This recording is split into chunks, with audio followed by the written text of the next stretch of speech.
ನಮಸ್ಕಾರ ಸ್ನೇಹಿತರೆ. ಮಹಾಶಿವರಾತ್ರಿ ಹಬ್ಬವು ಹಿಂದೂ ಧರ್ಮದಲ್ಲಿ ಶಿವನ ಆರಾಧನೆಗೆ ಅತ್ಯಂತ ಪವಿತ್ರ ಮತ್ತು ಮಹತ್ವದ ದಿನವೆಂದು ಪರಿಗಣಿಸಲಾಗಿದೆ. ಪಂಚಾಂಗದ ಪ್ರಕಾರ ಈ ವರ್ಷ ಮಹಾಶಿವರಾತ್ರಿ ಫೆಬ್ರವರಿ 15ರಂದು ಆಚರಿಸಲಾಗುತ್ತದೆ. ಈ ಶುಭ ದಿನದಲ್ಲಿ ಶಿವನಿಗೆ ಯಾವ ವಸ್ತುಗಳನ್ನು ಅರ್ಪಿಸಬೇಕು ಮತ್ತು ಯಾವುದನ್ನು ತಪ್ಪಿಸಬೇಕು ಎಂಬುದನ್ನು ತಿಳಿದುಕೊಳ್ಳೋಣ ಬನ್ನಿ. ಮಹಾಶಿವರಾತ್ರಿ ಹಬ್ಬವು ಹಿಂದೂ ಧರ್ಮದಲ್ಲಿ ಶಿವನ ಆರಾಧನೆಗೆ ಅತ್ಯಂತ ಪವಿತ್ರ ಮತ್ತು ಮಹತ್ವದ ದಿನವೆಂದು ಪರಿಗಣಿಸಲಾಗಿದೆ. ಈ ದಿನ ಶಿವ ಮತ್ತು ಪಾರ್ವತಿ ದೇವಿಯರು ದಿವ್ಯ ವಿವಾಹ ನಡೆದದ್ದು ಎಂದು ಪುರಾಣದಲ್ಲಿ ಉಲ್ಲೇಖನವಾಗಿದ್ದು, ಭಕ್ತರು ಉಪವಾಸ ಆಚರಣೆ ಮತ್ತು ಶಿವಪೂಜೆ ಮಾಡುವ ಮೂಲಕ ದೇವರ ಕೃಪೆಯನ್ನು ಪಡೆಯುತ್ತಾರೆ. ನಿಜವಾದ ಭಕ್ತಿಯಿಂದ ಶಿವನನ್ನು ಆರಾಧಿಸಿದರೆ ಜೀವನದಲ್ಲಿ ಕಷ್ಟಗಳು, ಅಡೆತಡೆಗಳು ಮತ್ತು ದುಃಖಗಳು ದೂರವಾಗಿ ಮನಸ್ಸಿಗೆ ಶಾಂತಿ, ನೆಮ್ಮದಿ, ಯಶಸ್ಸು ದೊರೆಯುತ್ತದೆ ಎಂಬ ನಂಬಿಕೆ. ಪಂಚಾಂಗದ ಪ್ರಕಾರ ಈ ವರ್ಷ ಮಹಾಶಿವರಾತ್ರಿ ಫೆಬ್ರವರಿ 15ರಂದು ಆಚರಿಸಲಾಗಿದೆ. ಈ ಶುಭ ದಿನದಂದು ಶಿವನಿಗೆ ಯಾವ ವಸ್ತುಗಳನ್ನು ಅರ್ಪಿಸಬೇಕು ಮತ್ತು ಯಾವುದನ್ನು ತಪ್ಪಿಸಬೇಕು ಎಂಬುದು ತಿಳಿದುಕೊಳ್ಳೋಣ. ಶಿವನಿಗೆ ಸರಳತೆ ಅತ್ಯಂತ ಪ್ರಿಯ, ಆದ್ದರಿಂದ ಅಲಂಕಾರಕ್ಕಿಂತ ಭಕ್ತಿ ಮುಖ್ಯ. ಬಿಲ್ಪತ್ರೆ ಶಿವನಿಗೆ ಅತ್ಯಂತ ಇಷ್ಟವೆಂದು ಪರಿಗಣಿಸಲಾಗುತ್ತದೆ.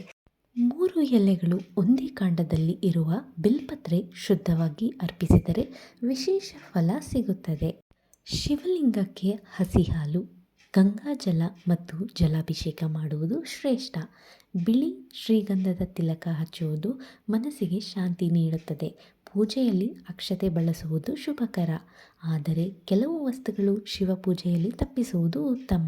ಮೊದಲನೆಯದು, ಕೇಡಗೆ ಅಥವಾ ಕೇತಕಿ ಹೂವನ್ನು ಶಿವನು ನಿಷೇಧಿಸಿದ್ದಾನೆ ಎಂಬ ಪುರಾಣ ಕಥೆಯಿದೆ. ತುಳಸಿ ಎಲೆಗಳನ್ನು ಶಿವಪೂಜೆಯಲ್ಲಿ ಬಳಸುವುದಿಲ್ಲ. ಎರಡನೆಯದು, ಸಿಂಧೂರ ಅಥವಾ ಕುಂಕುಮವು ಗೃಹಸ್ಥ ಜೀವನದ ಸಂಕೇತವಾಗುವುದರಿಂದ ತಪಸ್ವಿ ಸ್ವರೂಪದ ಶಿವನಿಗೆ ಅರ್ಪಿಸುವುದಿಲ್ಲ.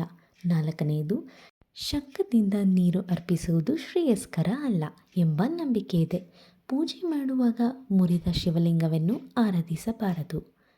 ಅಭಿಷೇಕಕ್ಕೆ ನೀರನ್ನು ತಾಮ್ರದ ಪಾತ್ರೆಯಲ್ಲಿ ಮತ್ತು ಹಾಲನ್ನು ಬೆಳ್ಳಿ ಅಥವಾ ಉಕ್ಕಿನ ಪಾತ್ರೆಯಲ್ಲಿ ಬಳಸುವುದು ಉತ್ತಮ.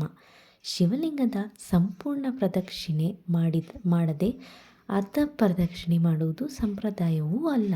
ಶಿವರಾತ್ರಿಯ ದಿನವು ಉಪವಾಸವು ಕೇವಲ ಆಚರಣೆ ಮಾತ್ರವಲ್ಲ, ಆತ್ಮಶುದ್ಧಿ ಮತ್ತು ಆಧ್ಯಾತ್ಮಿಕ ಬೆಳವಣಿಗೆಯ ಸಂಕೇತವಾಗಿದೆ. ಈ ದಿನ ಉಪವಾಸವಿದ್ದು ಜಪ, ಧ್ಯಾನ, ಭಜನೆ ಮತ್ತು ಶಿವನಾಮ ಸ್ಮರಣೆ ಮಾಡಿದರೆ ಮನಸ್ಸಿನ ಒತ್ತಡ ಕಡಿಮೆಯಾಗುತ್ತದೆ ಎಂಬ ಆಂತರಿಕ ಶಕ್ತಿ ಹೆಚ್ಚುತ್ತದೆ. ಶಿವಲಿಂಗದ ಅಭಿಷೇಕ ಮತ್ತು ಪೂಜೆಯಿಂದ ಪಾಪಗಳು ನಿವಾರಣೆಯಾಗುತ್ತವೆ ಹಾಗೂ ಜೀವನದಲ್ಲಿ ಸುಖ ಶಾಂತಿ ನೆಲೆಸುತ್ತದೆ ಎಂದು ಭಕ್ತರು ನಂಬುತ್ತಾರೆ. ಮದುವೆಯಾಗದವರು ಇಷ್ಟ ಸಂಗಾತಿ ದೊರೆಯಲಿ ಮತ್ತು ವಿವಾಹಿತರಿಗೆ ದಾಂಪತ್ಯ ಜೀವನ ಸುಖವಾಗಿರಲಿ ಎಂಬ ಆಶಯದಿಂದ ಈ ದಿನ ವಿಶೇಷ ಪ್ರಾರ್ಥನೆ ಮಾಡಲಾಗುತ್ತದೆ.